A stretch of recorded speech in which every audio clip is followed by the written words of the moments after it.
जिनको मौत शराब पीने की हालत में आ सकती है, और कुछ ऐसे होंगे जिनको जो जिना के अड्डों की तरफ जा रहे हैं, मौत उस वक्त भी आ सकती है, और कुछ ऐसे होंगे जो नमाज की तरफ जा रहे हैं, मौत उस वक्त भी आ सकती है। बेशक बेशक, मौत का तो कोई किसी के पकड़ में मौत नहीं है। कुरान कैसे बयान करता है इसको, अयनमा तकूनु युद्रिकुमुल मौत वलौ कुंतुम फी बुरूजिम मुशय्यदा। अगर तुम कई बंद कमरे के अंदर भी चले जाओ, मौत का पंजा जब आएगा तो तुम उससे बच नहीं सकते। जी जी बेशक, मौत का पंजा जब आएगा, जब दबोचेगा आके, तो उससे बच नहीं सकते।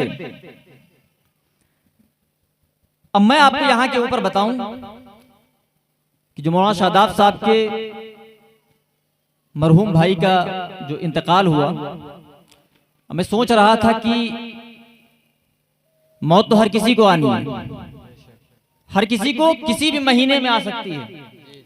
क्या बेहतर नहीं है कि मौत उस महीने के अंदर आए जिस महीने के अंदर जो महीना मंसूब हो हुजूर गौसे आजम से? आई है सुभान अल्लाह। जो महीना हुजूर गौसे आजम से मंसूब हो, क्या बेहतर नहीं कि मौत उस महीने के अंदर आए?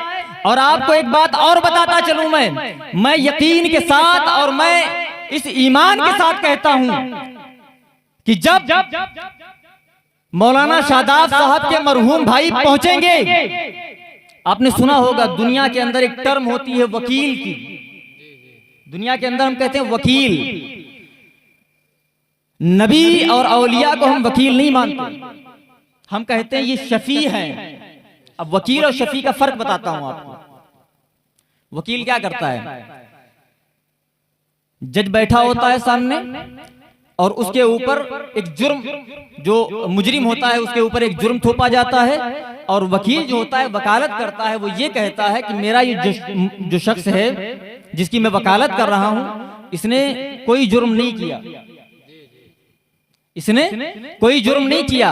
जब दूसरा कहता है कि इसने चोरी की, इसने जना किया, इसने ये किया, इसने ये किया, तो जो वकील होता है वो कहता है कि इसने चोरी नहीं की, इसने गुनाह नहीं किया, इसने जना नहीं किया, इसने कोई गलत काम नहीं किया। शफी वो होता है कि जिसके सामने मैदान महशर के अंदर जब ये बताया जाएगा ये शख्स गुनाहगार है, ये शख्स जना किया करता था, ये शख्स बदकार है, ये शख्स नमाज नहीं पढ़ा करता था, ये शख्स सारे गुनाह किया करता था। जो औलिया होंगे, जो अंबिया होंगे, वो ये नहीं कहेंगे इसने गुनाह नहीं किया, बल्कि वो कहेंगे मेरे मौला इसने सारे गुनाह किए हैं, लेकिन ये तो देख के मानने वाला किसका था, ये तो देख के ये मानने वाला किसका था? इसने सब गुनाह किए लेकिन था तो मेरा गुलाम, बेशक बेशक, था तो मेरा गुलाम। और हुजूर गौसे आजम, अल्लाहु अकबर, हुजूर गौसे आजम का महीना, आप जानते हैं हुजूर गौसे आजम की शान क्या है? सरकार आला हज़रत फरमाते हैं, क्या फरमाते हैं? वाह क्या मर्तबा है गौस से बाला तेरा, सुभान अल्लाह सुभान अल्लाह। वाह क्या मर्तबा है गौस है बाला तेरा, ऊंचे ऊंचों के सरों से है कदम आला तेरा। बेशक सुभान, यानी हुजूर गौसे आजम के बारे में सरकार आला हज़रत फरमाते हैं, ऐ गौसे आजम आपका मर्तबा और मकाम कोई क्या समझेगा? जहां तमाम औलिया के सर हुआ करते हैं, या गौसे आजम आपका कदम वहां के ऊपर। बेशक सुभान अल्लाह सुभान अल्लाह। वाह क्या मर्तबा है गौस है बाला तेरा, ऊंचे ऊंचों के सरों से है कदम आला तेरा। और फरमाते हैं सर भला क्या कोई जाने के है कैसा तेरा। वाह वाह वाह, बेशक सर भला है गौसे आजम आपका सर कैसा है, किसी को क्या पता। औलिया मलते हैं आंखें, वो है तलवा तेरा। जहां के ऊपर औलिया आंखें मले वो आपका तलवा है, आपके सर का आलम क्या होगा। बेशक सुभान अल्लाह सुभान। और क्या फरमाया? शुक्र के जोश में जो है वो भला क्या जाए। शुक्र क्या है? विलायत की कई मंजिलें, 20 से ज्यादा मंजिलें जुनैद बगदादी अलैहिर्रहमान ने बयान फरमाया। उसमें से एक मंजिल मकाम शुक्र है, और शुक्र वो मंजिल होती है जहां के ऊपर इंसान सब भूल जाता है, उसे अपने बारे में होश नहीं रहता। तो हज़रत क्या फरमाते हैं? शुक्र के जोश में जो है वो भला क्या जाने। काए गौसे आजम आपका मकाम व मर्तबा वो वली जो शुक्र के मकाम पे है वो नहीं समझ सकता। अगर आपके मकाम व मर्तबे को पूछना है तो खिज्र के होश से पूछे, कोई किसी के होश से जाके पूछे कि गौसे आजम आपका मकाम क्या है, तो इमाम इसके बारे में किताबों के अंदर आया। जब हजरत खिज़र अलैहिस्सलाम से पूछा गया, अय खिज़र आप बताएं हुजूर गौसे आजम का मकाम क्या था, तो हजरत खिज़र बयान करते हैं, सुनो हुजूर गौसे आजम का मकाम ये है कि जितने अंबिया पहले हुए हैं उनमें से किसी नबी के यहाँ इस लेवल का वली पैदा नहीं हुआ और कयामत तक इमाम मेहदी तक इस तरह का कोई वली पैदा नहीं हुआ। बेशक सुभान अल्लाह सुभान अल्लाह या रसूल अल्लाह। जिंदाबाद जिंदाबाद जिंदाबाद जिंदाबाद अल्लाह या रसूल अल्लाह। जिंदाबाद आप जिंदाबाद। समझ लें ये इस तरह की महफिलें हम गौसे आजम की तारीफ यहाँ पे बैठ के कर रहे हैं और उनसे मंसूब महफिल और मौलाना शादाब साहब के भाई के इसाले सवाब के लिए ये महफिल हम यकीन के साथ कहते हैं ये बात। हुजूर गौसे आजम शफा जरूर फरमाएंगे, मदद जरूर फरमाएंगे इंशाअल्लाह। बोल दें आप इंशाअल्लाह इंशाअल्लाह। हमारा तो यकीन है ना। और फिर बड़े पीर दस्तगीर जिनके बारे में संजर की सरजमीन के ऊपर बैठकर कोई आम शख्स नहीं बल्कि हुजूर ख्वाजा गरीब नवाज ने फरमाया था। क्या फरमाया था? या गौस मुअज्जम नूर खुदा।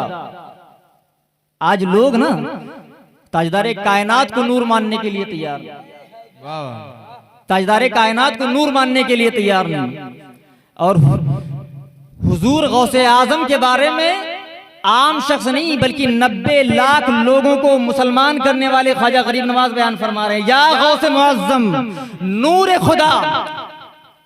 गौसे आजम के बारे में नूर खुदा बयान करके ख्वाजा गरीब नवाज ने अकीदा दे दिया, लोगों सुन लो, तुम नबी को नूर नहीं मानते, मैं मोइनुद्दीन सिर्फ नबी को नहीं बल्कि उनकी औलादों को भी नूर मानता हूँ। मैं तो ये कहता हूँ कि फातिमा भी नूर है, अली भी नूर है, हसन भी नूर है, हुसैन भी नूर है, मूसा काज़िम भी नूर है, मूसा तकी भी नूर है, इमाम तकी भी नूर है, इमाम नकी भी नूर है, जितने भी आए यहाँ तक कि हुजूर गौसे आजम भी नूर है। तभी तो बरेली की सरजमीन पे बैठ के सैयदी सरकार आला हजरत ने फरमाया था, तेरी नस्ले पाक में है बच्चा बच्चा नूर, तू है ऐने नूर तेरा सब घराना। सुभान अल्लाह सुभान अल्लाह। बेशक सुभान।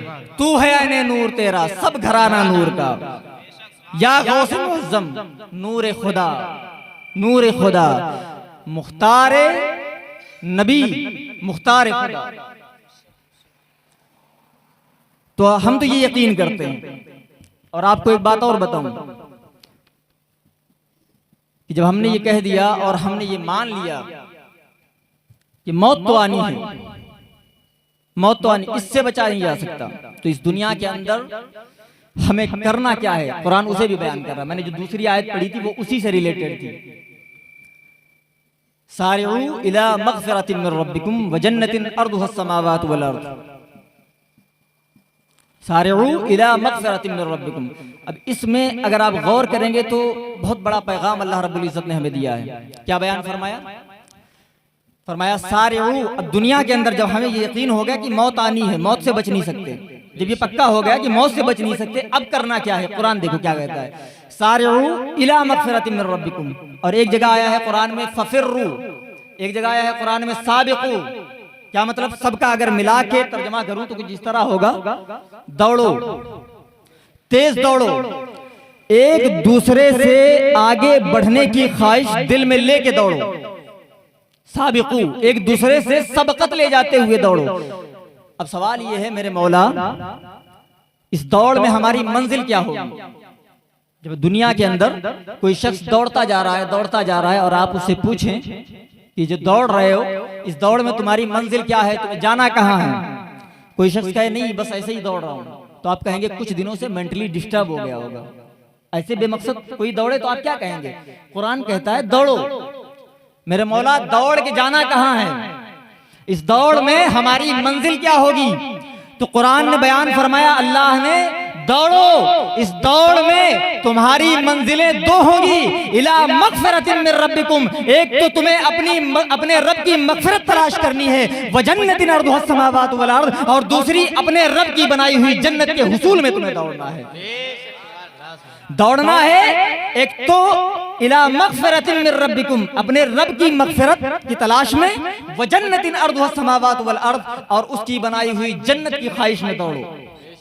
अच्छा, जब ये बात हो गई कि दौड़ना है हमें, दौड़ना है हमें, किस लिए दौड़ना है? इला मगफिरतिन मिन रब्बिकुम, अपने रब की मगफिरत हासिल करनी है, व जन्नतिन अर्दुहा समावात वल अर्द, और अल्लाह की बनाई हुई जन्नत हासिल करने के लिए दौड़ना है।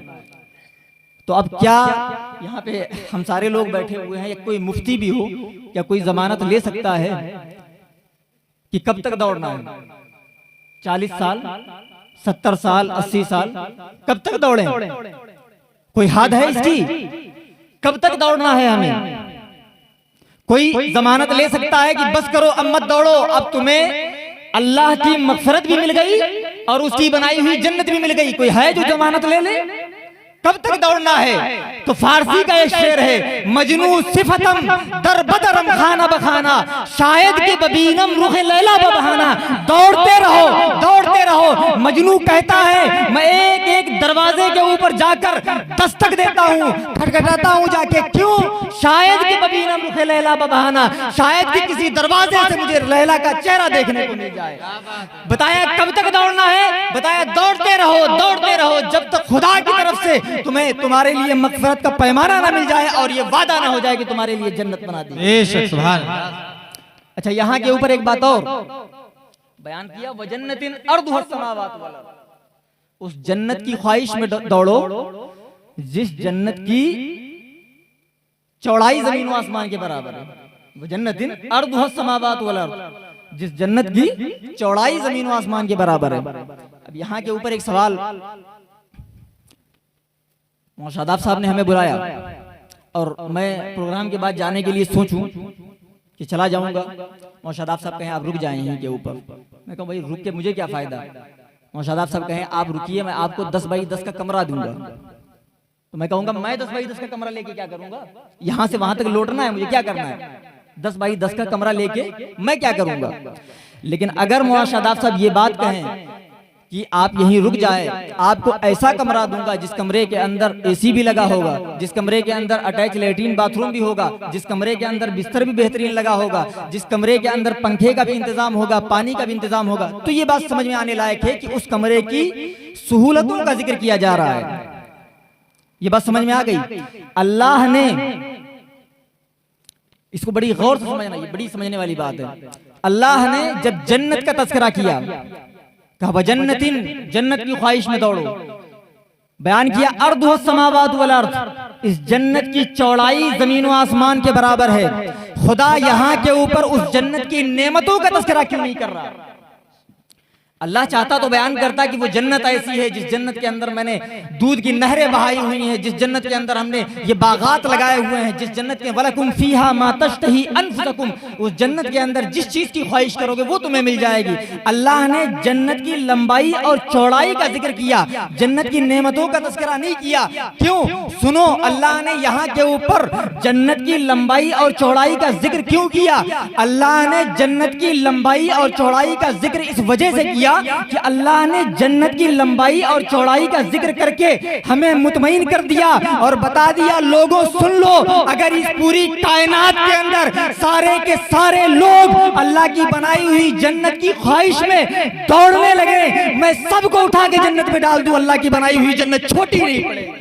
बेशक, बेशक, सुभान। जन्नतिन अर्दुहा समावात वल अर्द, सारे लोग दौड़ो। ये क्यों सोचे मैं आगे निकल गया तो मैं अगर रह गया तो आगे निकल जाएगा, वो निकल जाएगा, उसे क्यों लेके जाऊं? अल्लाह ने बयान फरमाया सारे को लेके, साबिकू, सबको लेके एक साथ दौड़ो, एक साथ लेके दौड़ो, सब अल्लाह की राह के मुसाफिर बनो, सब अल्लाह की राह के मुसाफिर बनो।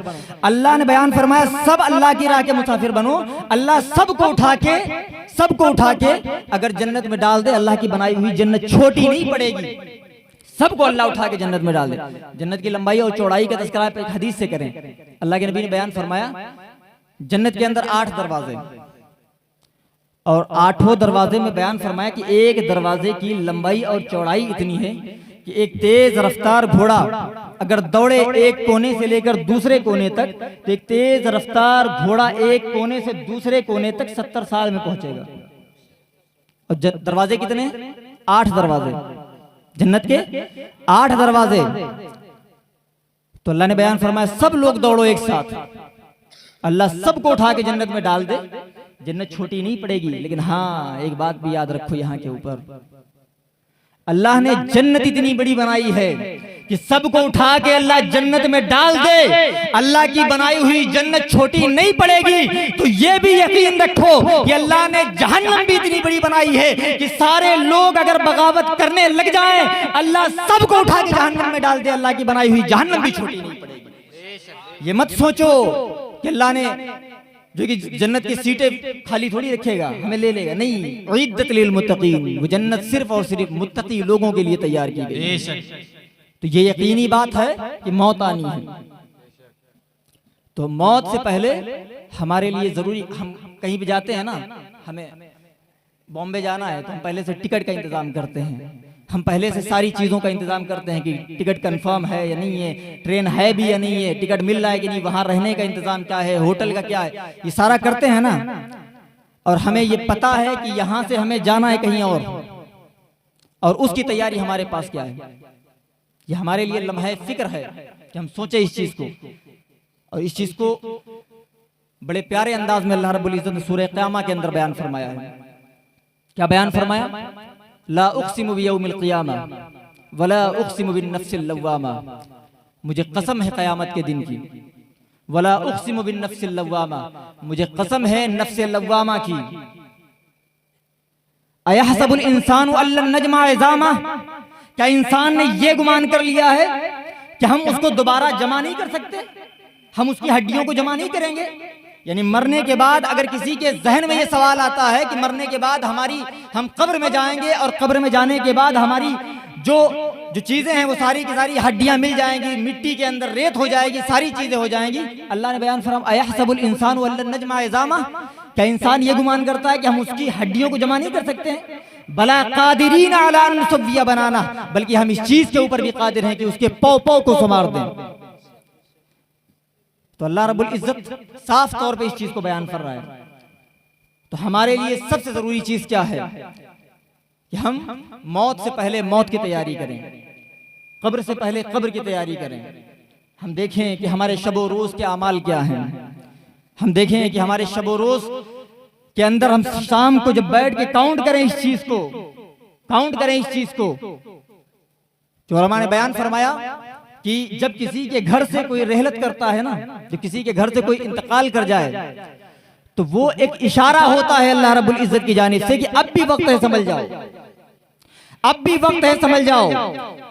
हजरत याकूब अलैहिस्सलाम के बारे में एक रिवायत मिलती है कि हजरत याकूब अलैहिस्सलाम ने मलकुल मौत से कहा कि जब मेरी रूह कब्ज करने के लिए आना तो सीधा आके डायरेक्ट मेरी रूह मत कब्ज करना, बल्कि पहले आके मुझे उसके बारे में आगाह कर देना, आके मुझे पहले आके उसके बारे में आगाह कर देना आके कि अब हम कुछ दिनों के बाद आएंगे, तुम्हें चलना है अल्लाह की बारगाह में।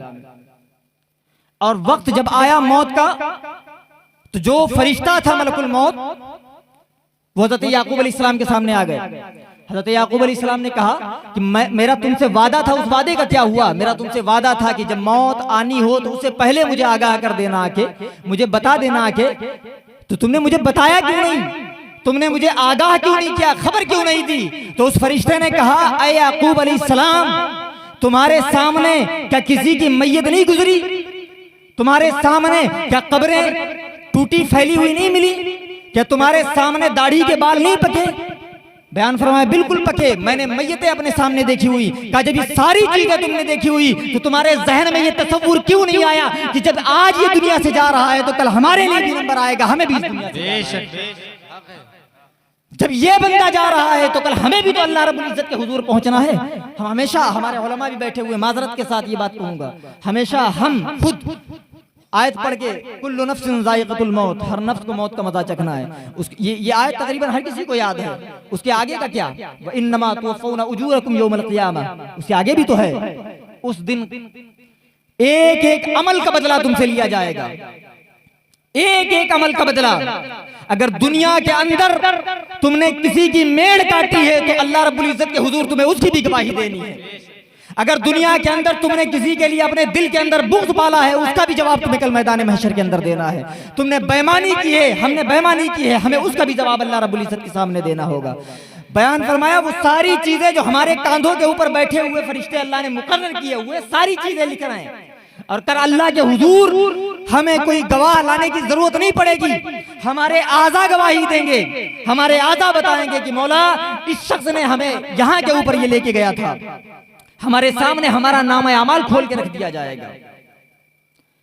जो बंदा होगा वो पुकार उठेगा जब देखेगा माली हादल किताब, कुरान में आया माली हादल किताब, यार ये कैसी किताब है। जब नामा अमाल सामने आएगा, ये कैसी किताब है। ला युगादिरु सगीरतन वला कबीरतन इल्ला अहसाहा, इस किताब के अंदर छोटे से छोटे गुनाह को भी लिख लिया गया। इस किताब के अंदर हमारे छोटे से छोटे गुनाह को भी लिख लिया गया।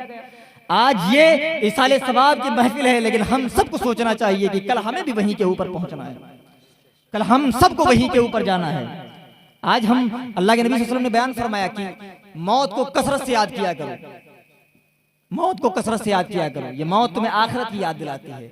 आज अगर हम किसी से कह दे, किसी के सामने जाके मौत की बात कर दे, वो कहेंगे यार पागल हो गए, तुम मौत की बात कर रहे हो, तुम मौत की बात कर रहे हो। हजरत उमर के सामने एक शख्स आया और मौत की बात दरवाजे के ऊपर से की। हजरत उमर फारूक रज़ियल्लाहु अन्हु ने कहा कि हमेशा आ के मुझे बताते रहना मौत के बारे में, तंबीह करते रहना। और फिर उसके बाद एक दिन कहा कि अब तुम्हें आने की जरूरत नहीं, अब मेरी दाढ़ी के अंदर एक बाल सफेद हो गया, और ये दाढ़ी का जो सफेद बाल है ये हमें आगाह करता रहेगा कि अब वक्त आ गया है जाने का, अब वक्त आ गया है कि हमें अल्लाह के हुजूर पहुंचना है।